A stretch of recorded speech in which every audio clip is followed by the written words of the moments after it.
Everyone, welcome to week 5 of the summer solstice knit along.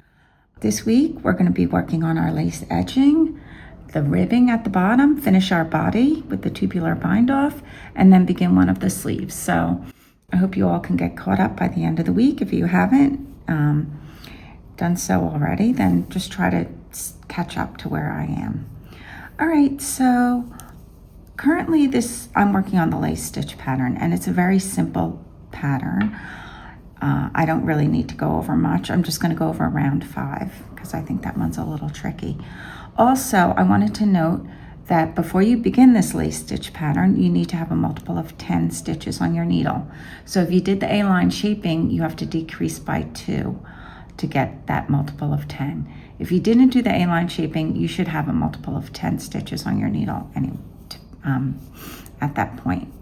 Okay, so just count your stitches, make sure you have that. Start your lace. Round 5 is a little tricky because your yarn over is going into a purl, so I'll demonstrate that one. Knit 1, purl 2 together, yarn over, knit 5,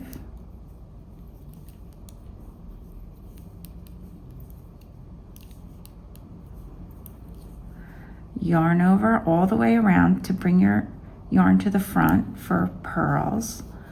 You're going to do the purl 2 together through the back loop like this. And then I'll do another one.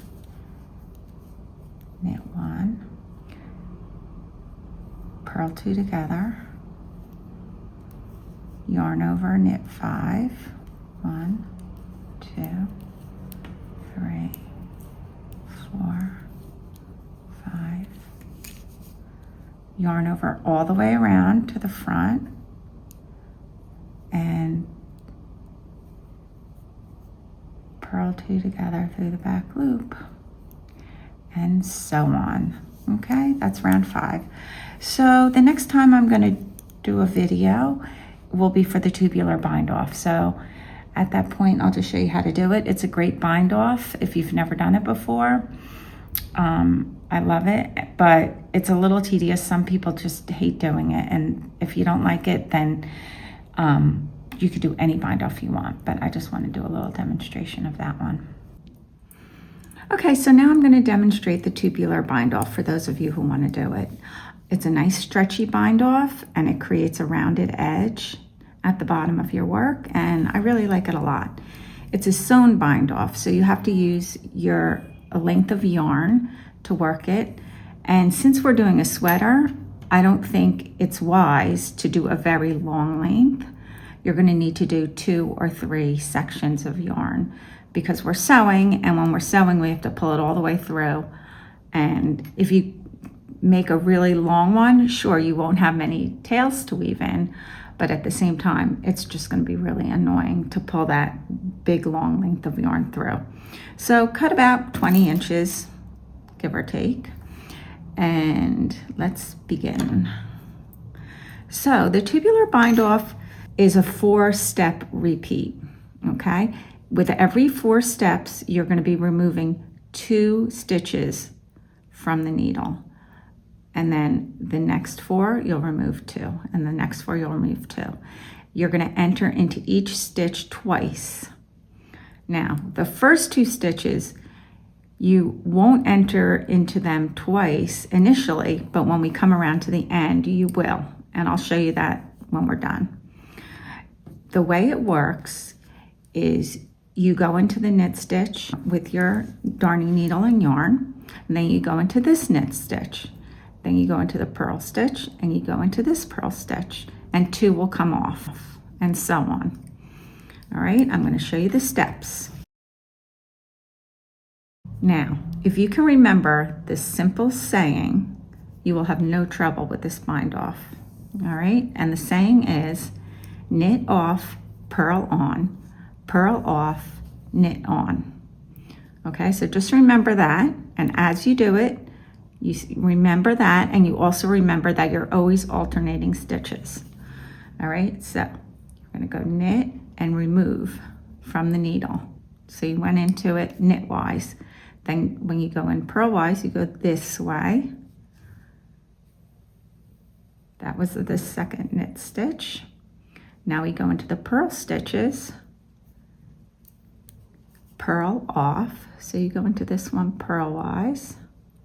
Now for this fourth stitch, you're going to have to do something special to be able to go into it knitwise. You have to bring your needle from the back to the front through those 2 stitches like that, and then put it in knitwise.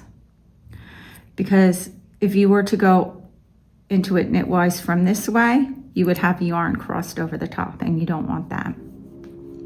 Okay, so I did the first set of 4. All right, now let's do another set. Keep the mantra in mind. Knit off, purl on, purl off, knit on. Let's do it. Knit off, purl on. Now I like to do, every time I do 2 steps, I pull my yarn all the way through. I don't do it with every single one. Purl off, and then through these 2 stitches like that, and then you do your knit on, okay? And then pull it. You don't want to pull too tightly, just give it enough tension so that you don't have any like strings hanging or anything. Knit off, purl on, purl off, and this is a quirky one. You have to come in from behind, knit on, just like that, and pull through. Now, I'll do one more. Knit off, purl on, purl off, knit on. Just remember to keep that in your head as you do it, because if you mess up, it's kind of hard to fix it. It's kind of hard to see where you were if you have to like go back and unsew things. So just say that in your head and you'll be fine. So when I run out of this yarn, I'm gonna pick up where I left off. Okay, so now I'm going to tell you how to join a new length of yarn when you run out of yarn in the middle of a tubular bind off. As you can see, I'm ending here.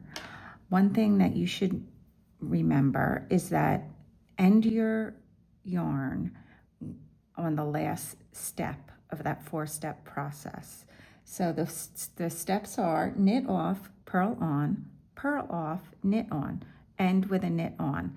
That way these 2 stitches, the first 2 on your needle, have already been worked through once, okay?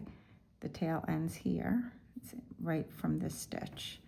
And then you're gonna join your new length of yarn with a knit off, okay?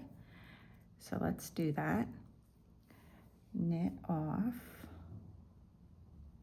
purl on, and pull it through. Then take your tail, you have a little tail there, move it to the back with the other tail, and then purl off through the 2 stitches to the front, knit on. Okay, so that was the first one. Then just kind of look at your tails in the back and give them a little tug. Make sure everything's secure back there. And then we could keep going. I'll do one more. Knit off, purl on, purl off, and through the 2 stitches for the knit on, and so on. All right, there's one more thing I'm gonna mention when we get to the end. I'm gonna do one more video on how, remember how I said every stitch gets worked through twice? Well, the first 2 stitches didn't, but we are going to work through them at the very end of our bind off, and I'll show you how to do that in the next step. So now I'm at the very end of my work. I have 4 stitches left on my needle, and I just want to finish up, and I'll show you how it's done. So we're going to do our saying, knit off, purl on, purl off, and then through the stitches like that and knit on. Okay, now you have these two stitches, this one and this one. I don't know if you can see them. We already took off the needle when we first started, but let's go through them again. This is just going to make the ending nice and smooth. All right, so we'll just do the saying one more time. Knit off, and then go through that first stitch. It's right here. Purl on, purl off, and then let's find the next one. It's right here. You're just gonna go. Now you can go through this way because there's no stitches to go in between. So just go knit on, and it's really hard to find it sometimes, but as long as you get in there, it's just to end it a little smoother than if you ended it with those last two stitches. All right, I think that looks really good. And then you'll just weave in your tails later. Okay, and that's it for the tubular bind off. Okay, so now that we did the tubular bind off, our whole entire body is done. Trying your sweater, see how it looks. And we are gonna start our sleeves. So just take your sleeve stitches from one side and place them onto the 16-inch circular needle, the main needle, not the edging needle. And I will meet you back here at that point and we'll talk about the sleeves. Okay, so now we have our sleeve stitches on the 16-inch circular needle and we're ready to begin our sleeves. We are going to start by picking up stitches along this cast on edge here that we cast on right when we were going to start our body. For my size, I cast on 6 stitches, and before you start picking up, you start picking up in the very center. It's a good idea to identify all 6 of the cast on stitches because you have to go into each V of the stitch. So I see 1 V, 2, 3, 4, 5, 6, okay? You don't wanna accidentally go into one of these side stitches because that'll create a hole. Okay, so I'm gonna count over the 3 to the center, insert my right hand needle into the stitch, into that V, wrap my yarn around, and then pull the needle through, okay? Now it's an easy mistake to make is when you go into the next stitch, that instead of going into this stitch, you go into the space between. So just keep your eye on the V's and make sure you go into the next V, not the space in between. And this is the second one. And then here is my third one. And then you're gonna knit all the way around your sleeve to the other side and then pick up the 3 additional stitches on the other side. Now you might have gaps between the picked up stitches and the sleeve stitches. It's very common. There is a little trick you can do to close up those holes. You can always sew them up at the end too, but I'll show you the trick on the next round. All right, so knit over to the other side.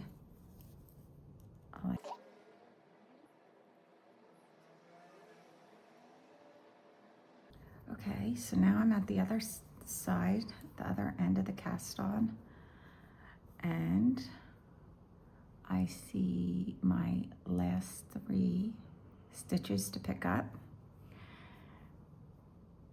1 into the next V, 2, 3. Okay, I have all 6 picked up. Get your stitch marker to mark the beginning of the round, which is in the middle of the underarm.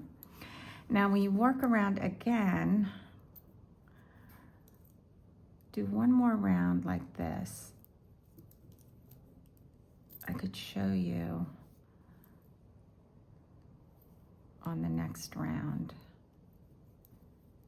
what we do to fix those little holes. This one's not so bad. Maybe on the other side there's going to be an issue, we'll see. All right.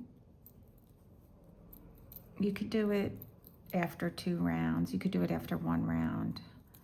It's just picking up a strand and creating like an increase. So you're creating another stitch and then you work it together with the next stitch. That's the trick.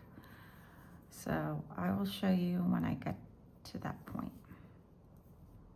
Okay, so now I did 2 rounds. Now I'm on the 3rd round, and I'm going to show you that trick for doing repair work if you have a little hole in the corner. So these are the 3 stitches that were cast on. 1, 2, that I picked up.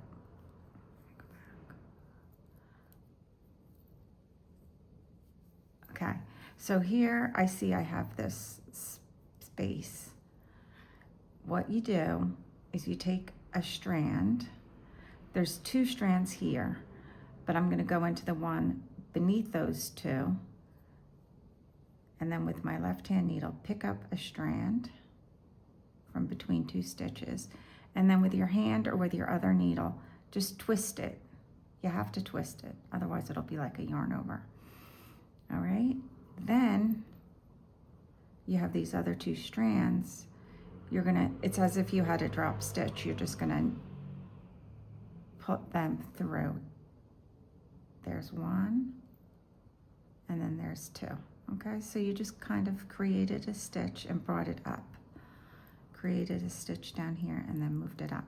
So then, since you have an extra stitch, you don't want to have an extra stitch, you just take it and you knit it together with the next stitch.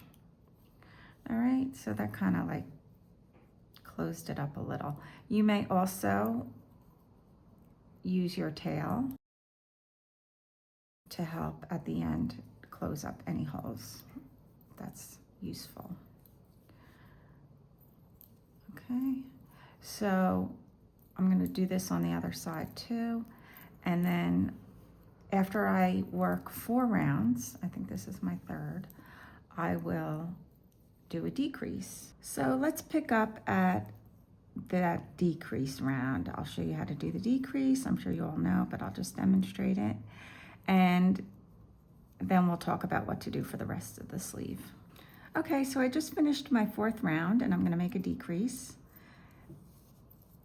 This is a decrease round. You decrease on both sides of the stitch marker. So the beginning of the round, you go knit 1, slip, slip, knit. It's a left leaning decrease. Knit all the way around to the other side.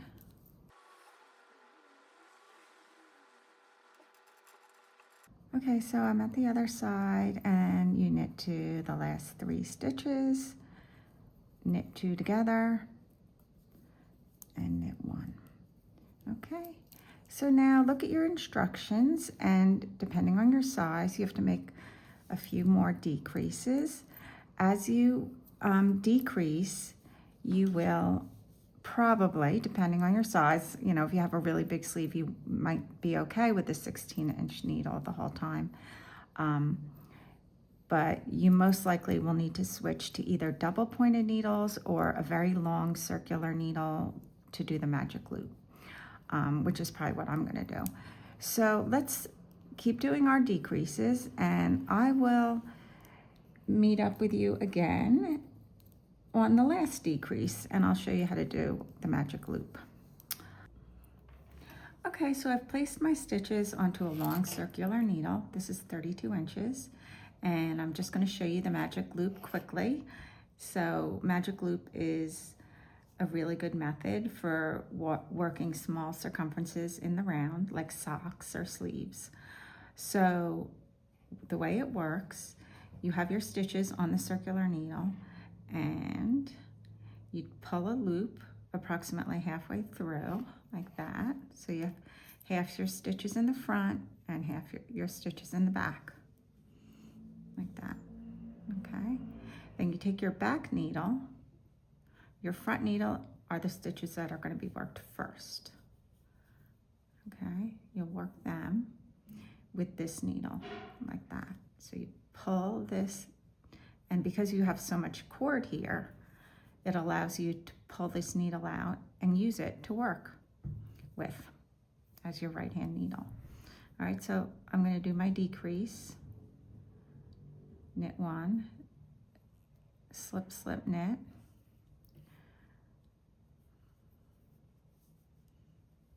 knit to the end,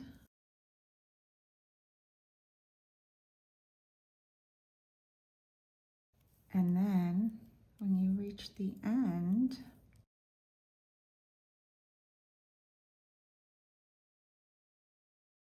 you need to slide these stitches.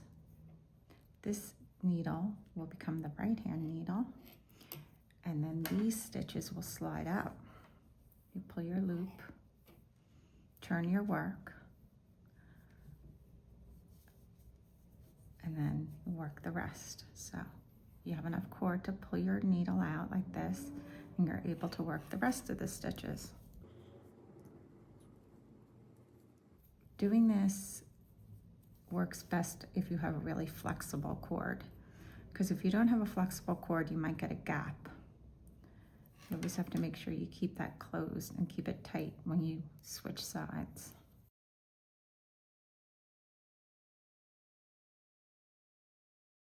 And I will finish this round, and then next week we will finish this sleeve and we will do the next sleeve.